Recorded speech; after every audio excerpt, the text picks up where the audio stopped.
nicht. So, was treibst denn du da vorne?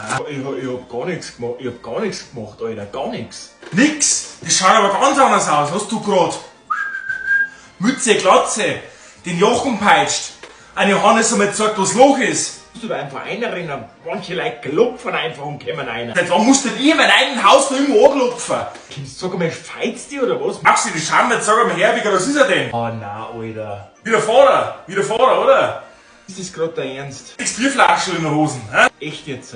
Jetzt sag, wie das richtig geht. Oh, Digga, Alter.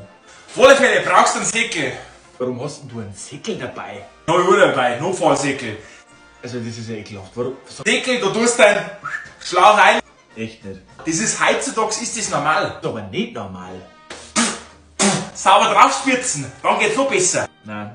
Hey, ich sprich aus Erfahrung, ich weiß, wie das funktioniert. Nein, Alter, nein. Das nächste Mal hängst